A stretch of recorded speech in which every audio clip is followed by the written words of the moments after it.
E aí, há 4 anos, eu comecei a ler sobre isso. Por quê? Porque existia uma situação específica com Isaac, a gente diz que sempre tem um trauma específico para a gente abrir a mente, né? Porque educação não violenta e comunicação não violenta fala sobre a gente e não sobre a criança. E aí, com Isaac aconteceu isso. Com 2 anos, ele estava numa crise, vamos dizer, de birra, que hoje eu sei que é completamente normal, né? Aqui vocês não vão escutar vender nada, dizer assim, ah, então faça isso que seu filho nunca vai ter birra, porque birra faz parte do desenvolvimento neurológico. E aí você pensa: "Mas você não sabia disso, Thaís? Você era pediatra". Não, porque na pediatria a gente aprende sobre doença, certo? Não aprende sobre tratamento com crianças. E aí, nesse dia específico, Isaac estava dando muito trabalho para dormir, eu estava com meu marido, que também é autoritário, o pai dele é mais para militar, mais autoritário do que o meu. Então a gente tinha isso na mente: "Vamos tratar esse menino, tem que ser gente, então tem que ser autoritário". Com 2 anos, Isaac fez esse episódio de birra, se debateu, estava com sono, cortisol lá em cima, e a gente disse: "Olha, está dando muito trabalho, ele tem que dormir porque tem que dormir". Então você imagina, uma criança de 2 anos, 2 pessoas completamente alienadas do desenvolvimento neuronal, reclamei com ele, Eric também, a gente foi lá e deixou ele num banquinho. Esse banquinho era para ele pensar e entender que se ele tiver com sono é para dormir. Então você imagina o tanto de coisa que eu fiz errada, porque essa criança de 2 anos, ela não tem maturidade para entender isso. Só que, graças a Deus, esse evento foi importante para eu, Thaís, né, tomar a decisão de mudar. E aí, quando eu me abaixei para conversar com ele, ele estava chorando, aí ele me abraçou. Eu perguntei: "O que é que você está sentindo, filho?". Nunca tinha lido sobre isso, mas o instinto materno me fez me abaixar, abraçar ele, e aí ele disse assim: "Mamãe, eu estou com sono. Me desculpe, mas eu estou com sono". Me abraçou e começou a chorar. E aí, nessa hora, eu disse: "Meu Jesus, o que é que a gente estava fazendo aqui?". Então, assim, estava todo mundo paranoico, sem conseguir resolver. E aquilo ali foi um divisor de águas na minha vida. Eu disse: "Deus, deve ter um caminho do meio". Eu nunca tinha ouvido falar sobre comunicação não violenta. Eu lembro que eu escutei essa sigla CNV, que é comunicação não violenta. Eu disse: "Meu Deus, o que é isso, CNV?". E aí, amigos, daí em diante foram livros, livros, coisas relacionadas com isso, e de repente eu me vi num mundo que eu amo, que é a educação infantil. Na verdade, não é só educação infantil, seria um trato com pessoas de uma maneira não violenta. E logo eu, que sou uma pessoa extremamente estressada, sanguínea, nunca me imaginei na vida estar lendo Um Caminho do Meio. E para você ver como a maternidade transforma, né, por isso que eu adoro falar com mães, com pais, porque eu acho que se a maternidade não transforma um ser humano, não transforma nunca mais. E aí, nesse momento eu comecei a estudar sobre isso, e é por isso que eu estou aqui, na verdade, né.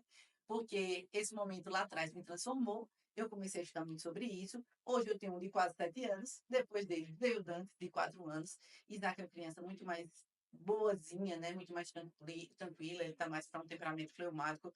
E Dante veio depois, que hoje tem 4 anos, que é mais colérico, mais um temperamento muito mais difícil, e agora Sarinha tem 2 meses. Então, hoje, eu acho que depois de toda essa bagagem da vida profissional e da maternidade, principalmente, eu me sinto apta de falar sobre isso, porque realmente eu tenho domínio pelo assunto, porque muito estudei e porque vivo isso todos os dias com diferentes pessoas, com diferentes temperamentos, porque a gente brinca dizendo que se eu tivesse só Isaac, eu diria assim: "Ah, você é feita para ser mãe", porque Isaac é tão bonzinho que os pais acham isso, e não é por aí, né, cada um tem suas limitações e tem suas vontades. Então, basicamente, a minha história é essa, tá? Eu sou endocrinologista e adoro o mundo da educação infantil.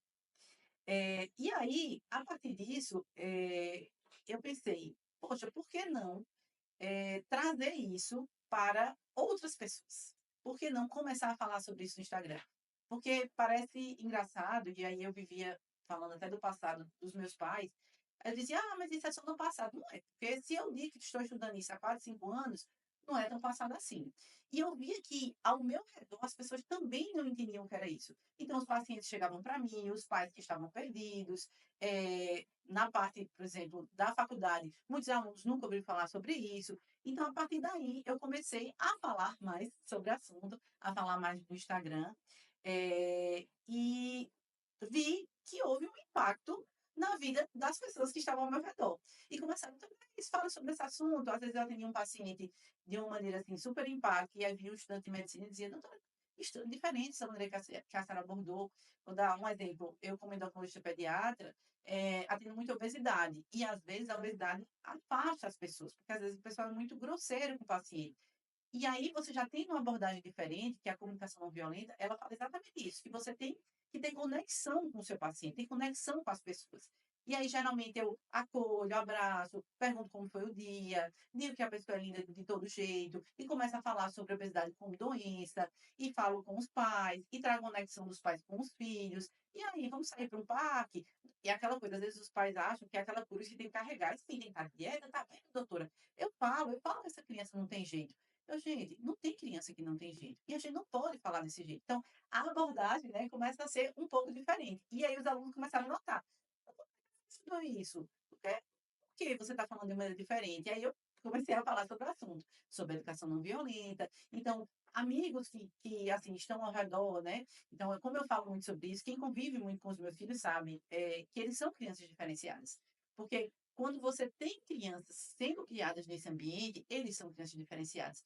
Então, acaba que eu já oriento muitos amigos. Eu tenho um casal de amigos que tem um filho parecido com Dante, de 4 anos. Então, um temperamento muito difícil, Dante é muito desafiador.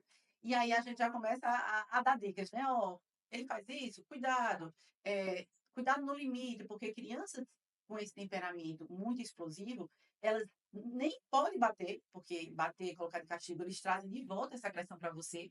Na verdade, você não pode bater em ninguém, mas em crianças que são explosivas é pior, né? E você também não pode, na verdade, ser permissivo. Então, você precisa realmente estar no caminho do meio e falar firme, falar realmente pontualmente, porque às vezes você ficava, como a criança que dá muito trabalho, de que o pessoal chama de danado, que eu acho essa palavra feia, mas danado, que é aquela criança que ou é silenciado você dando tela, meu filho, pelo amor de Deus, para um pouquinho, toma aqui o celular, ou ele é silenciado você dando um castigo. A criança nunca está calma e nunca está fazendo o que deve ser feito. Só que isso é uma maneira de silenciar e não de ensinar. Né?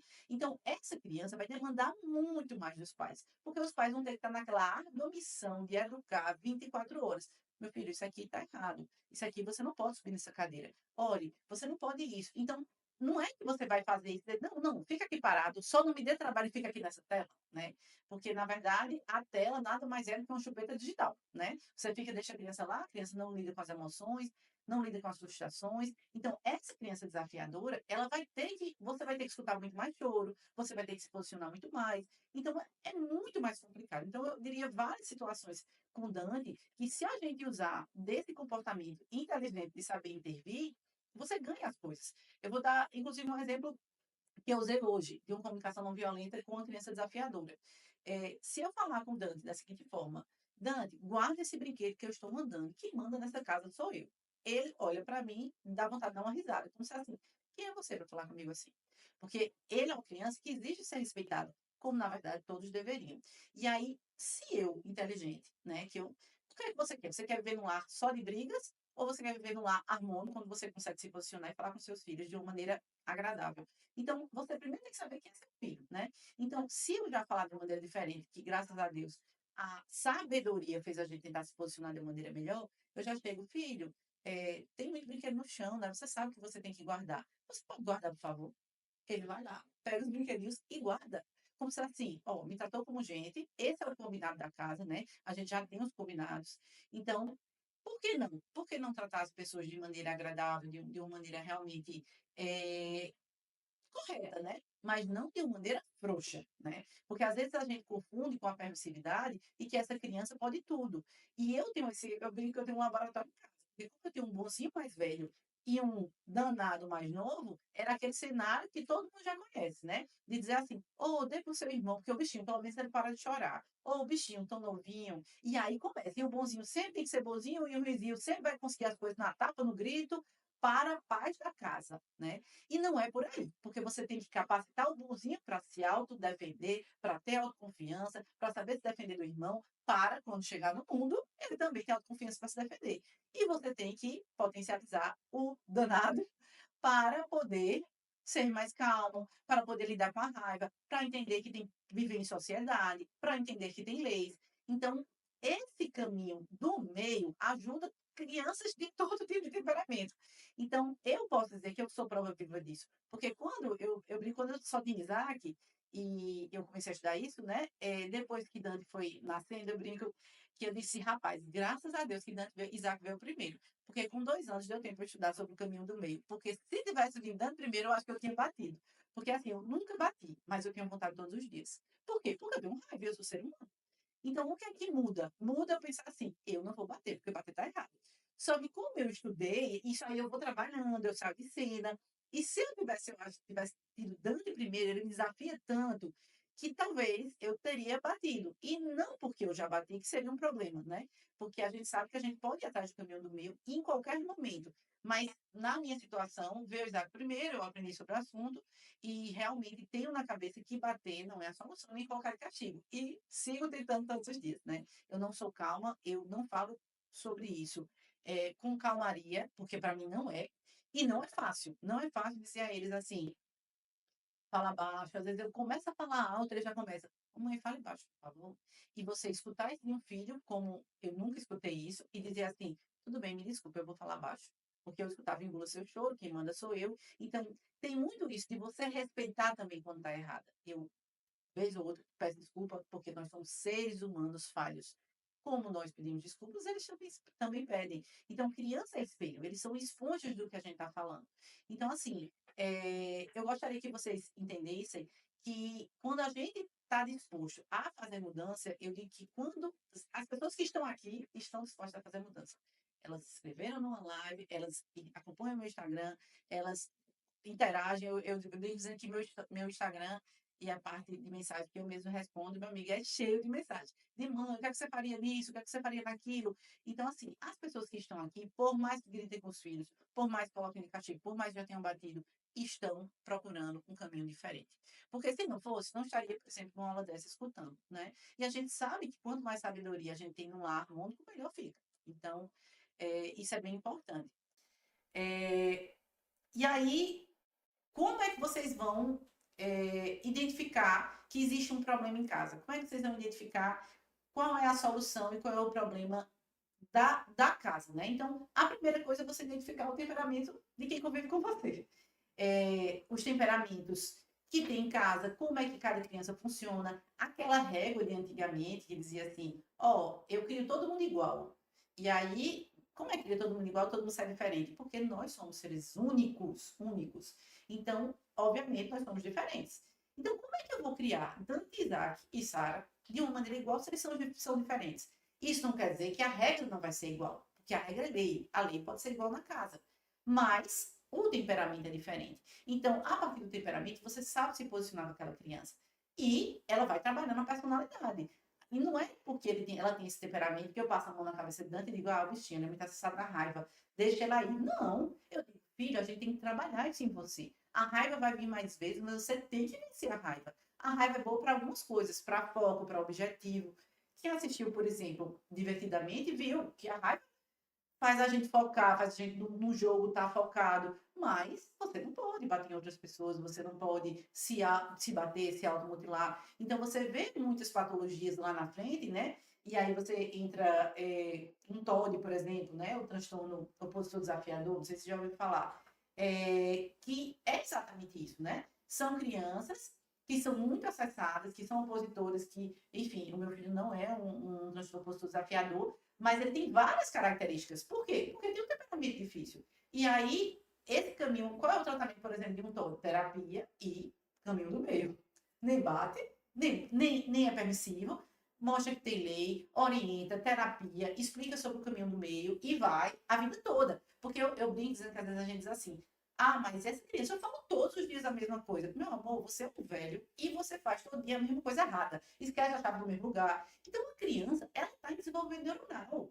Eu digo que um adulto, ele evolui em 1000 dias, o que em 70 anos, o que uma criança evolui em 1000 dias. Você tem noção do nível de desenvolvimento neuronal de uma criança?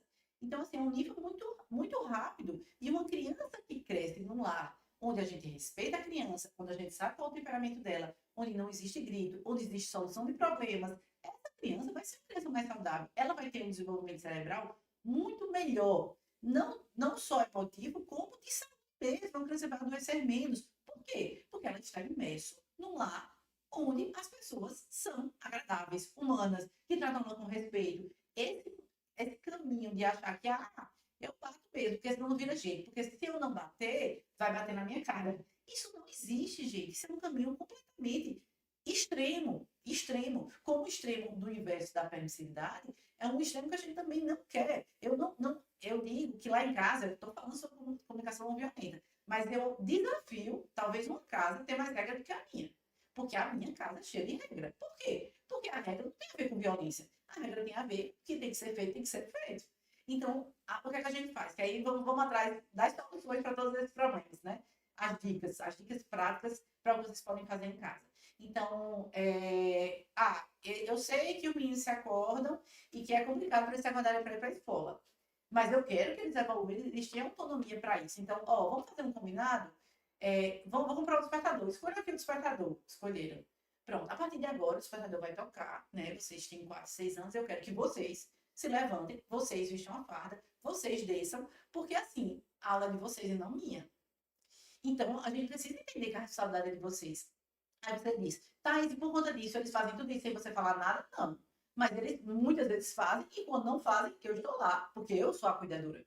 Eu sou a pessoa que tem que dar a regra. Dizendo assim, filho, cadê o combinado? Tem que se arrumar, né? Cadê? Vamos vestir. Não sou eu que vou lá, dou o banho no menino, escova os dentes, veste a roupa. Não é por aí, né? A gente tem os combinados. Então, eu digo uma frase muito comum, que é o combinado não sai caro. Então, vamos, como são os combinados mesmo? Acordou, aí veste a roupa e eu lá bota a farda, pega a lancheira, come, pega o prato, coloca na mesa e vamos.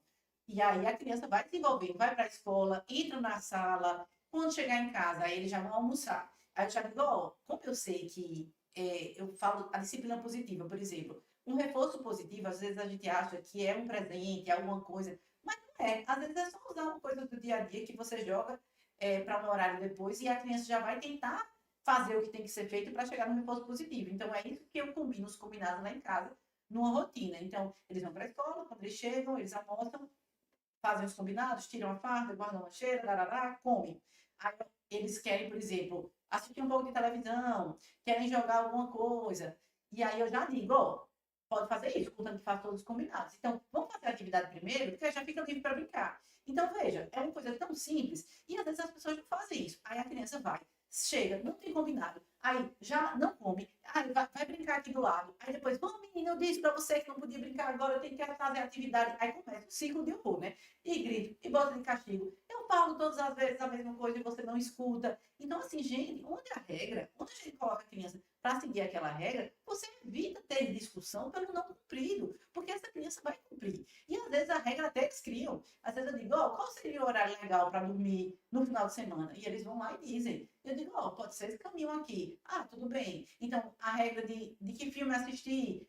Quem vai escolher? Então, deem autonomia para os filhos de vocês. Só que tem que ter a rotina, tem que ter a regra. E aí, esse dia foi muito melhor, de uma maneira muito mais agradável. Aí você diz, mas quer dizer que seus filhos não dão trabalho, eles não fazem birra e eles fazem tudo que tem que ser feito? Não. Mas acontece isso com uma frequência muito menor do que nos lares onde isso não existe. Por quê? Porque existe harmonia, cognição. E quando começa a criança, por exemplo, se os meninos começarem não sei o quê, não sei o quê, se jogar no chão, que ok, você pode se frustrar, Dante faz isso muito mais, tanto pela idade, né, porque tem 4 anos e a maturidade cerebral de 4 anos é muito pouca, como pelo temperamento. Então, quando isso acontece, o que é que eu faço? Espero ele se acalmar. É uma oportunidade. Como assim uma oportunidade? Todo caos é uma oportunidade para a gente tomar conduta. Porque eu estou ensinando o quê? A ele lidar com coisa que ele ficou triste. Ou seja, frustração. Se eu não deixo ele chorar, se eu não deixo ele se frustrar, e eu meto o celular, e aí realmente eu não vou escutar choro, ele não teve a habilidade de lidar com coisa ruim. Ele precisa. Isso é uma habilidade que precisa ser aprendida. E aí, a gente tá aqui para isso, né? Eu brinco que só quando eu tô na rua que eu me incomodo um pouco. Porque quando ele começa a chorar, eu penso, ele pode estar incomodando outras pessoas. Mas na minha casa, eu digo, meu filho, eu entendo, você está chateado. Que é aquela história que o pessoal diz, vai acolher? Acolho. Acolho, abraço. Ele fica lá com raiva do mesmo jeito. Eu digo, você tem o direito de estar chateado. Mas não pode bater ninguém, não pode gritar, não pode isso. Vá para o seu quarto. E assim, como ele tem uma raiva bem importante, né? Ele é, provavelmente, na minha visão, temperamento é um colérico, ele passa um média de 30 a 40 minutos chorando. Eu já contei no relógio mais de hora. E aí você faz o quê, Thaís? Acolho, digo, filho, eu tô aqui. Quando você quiser conversar. tem que conversar baixo e sem chorar, porque senão eu não vou entender. E aí ele passa aquela 1 hora chorando, e aí eu vou pelo dito popular antigo, né? Chorar faz bem para os pulmões. E eu, tá tudo bem. Quando ele termina, ele volta a si, filho, você está podendo conversar agora? Vamos conversar e vamos arrumar a solução, né? Então a gente consegue trazer solução. Essa semana aconteceu uma coisa muito semelhante a isso, de temperamentos, num videogame, é, num videogame com os dois na sala, eu brinquei, eles só jogam no final de semana, e eu era totalmente contra videogame, totalmente, e aí a gente disse, vamos chegar um dia que a gente vai começar a liberar o videogame, porque eu não estou criando ETs, né? Meus filhos não têm acesso a tablet, não têm acesso a celular, isso é uma escolha nossa, eu não sei em que momento eles vão ter, mas em relação a videogame, lá em casa tem um PS5, o pai ama, mas também joga em tempos específicos, a gente disse, vamos liberar quando o Isaac tiver 6 anos. E aí, e quando tiver sabendo ler. E esse ano vai ser a formatura dele da UBC. E aí, a gente disse, pronto, ótimo, vamos liberar. Eles foram viajar para São Paulo com os avós, e os avós levaram num canto, esse cantinho, Hot Wheels Experience, em São Paulo, nesse canto eles jogaram videogame. E aí, olha o poder da argumentação, já chegaram dizendo assim, mamãe, a gente tem uma coisa para conversar com vocês. Eu, o que foi? Eu acho que a gente pode jogar videogame em casa. E aí eu conversei com meu marido e eu disse, é o seguinte, vamos criar regras para isso. Como eu disse, regras ajuda tudo. Então tá bom, a gente vai liberar o videogame. Vamos para os combinados? Vamos. Quais são os combinados? Videogame só no final de semana. Vocês vão jogar de dupla, tem dois controles, porque Isaac é mais velho, está sendo liberado, inclusive, por conta dele. E aí, você ajuda Dante, Isaac, isso é muito importante, porque ajuda eles a brincarem juntos. Eric só liberou brinquedos, jogos, né? Que de história, que um ajuda o outro, que tem interação. E isso é muito bom, porque desenvolve eles, né?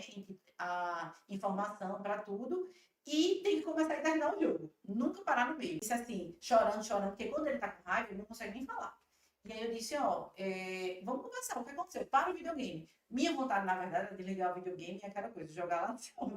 Porque a raiva que a gente sente, ela é muito grande, né? Só que fala sobre a gente. E aí, quando a gente se comunica no momento da raiva, a gente não se comunica bem.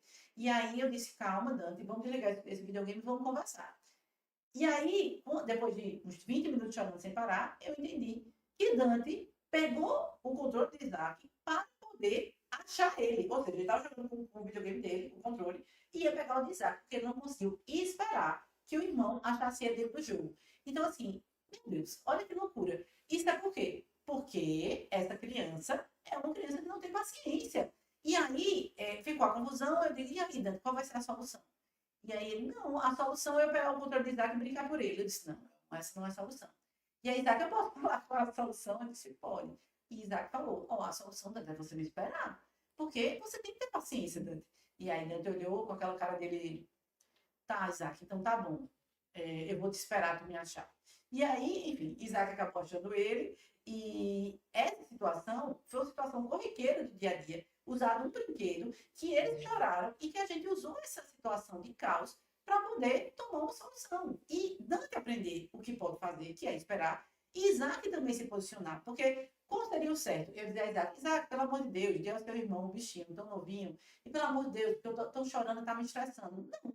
Porque se eu fizesse isso, eu estava tirando de Isaac a autonomia de se autodefender, porque ele tinha o direito de não dar o controle para Dante, e não estava estimulando a capacidade de Dante de se autorregular no momento da raiva, né? Então você vê que a gente encontra soluções. Aí como a síntese teve pouco? Deixa eles se autorresolverem. Na verdade, as crianças têm uma alta capacidade de resolução. Então, raramente eu interfiro quando eles estão discutindo. Eu digo, não brigando, discutindo. Eu deixo. E muitas vezes eu estou escutando. Eles dizendo assim, que tal a gente trocar, Isaac? Que tal você fazer assim? Então, assim, hoje a gente passou 30 minutos falando. Eu falaria, eu acho que 1 hora e meia tranquilo, em rede aberta, sobre um assunto que eu domino e amo. E pensando nisso, em assuntos completamente relevantes, que a gente tem muito acesso, muita gente me pedia isso, tá? Você tem muita propriedade do tema, você estuda sobre isso, tem filhos, usa na prática, num momento tão cheio de filtros, que a gente não pratica o que a gente fala. Você faz isso muito bem, então a gente vai lançar um curso que vai estar disponível, um curso que a gente vai lançar o link aqui, que vocês podem ter acesso, são vagas limitadas, então para quem estava até agora assistindo, que prestigiou, que estava lá, que realmente se interessa pelo tema, vai ter um desconto especial para vocês, porque a gente sabe que não é a gente tem que ter tempo, né, para aquilo que a gente quer. E conhecimento liberta. Então eu sei que é para você que estava aqui até o momento. Eu espero que vocês consigam agregar nesse curso, porque é feito especialmente para vocês. Já tem um módulo disponível direto de educação infantil. Foi feito para mães, então é um módulo curtinho, cada um dividido, para que a gente possa, a mãe que não tem tempo, ir lá assistir, dar um tempinho entre uma troca de fralda entre uma mamada e outra e assistir outro módulo. A gente vai liberar módulo a cada semana, então vai ficar uma coisa bem rica. O curso vai falar sobre temas que eu tenho certeza que vocês se interessam bastante, de uma maneira muito mais densa aqui nessa aula. Então, por exemplo, tempo de tela, a gente vai ter um módulo de educação parental, vai ter um módulo só de temperamentos, vai ter um módulo de comunicação não violenta, então vai ter um módulo de crescimento e desenvolvimento, que é aquelas mães que precisam entender, será que meu filho está andando no tempo certo? É uma dúvida muito comum, né, na pediatria, saber se essa criança está atingindo os marcos ou não. Vai ter bônus em relação à endocrinopediatria, então é um curso que vale a pena vocês adquirirem. Está aí disponível, vagas limitadas, não perde a oportunidade. Então é isso, tá, gente? A gente se vê lá no curso. Foi um prazer estar com vocês hoje.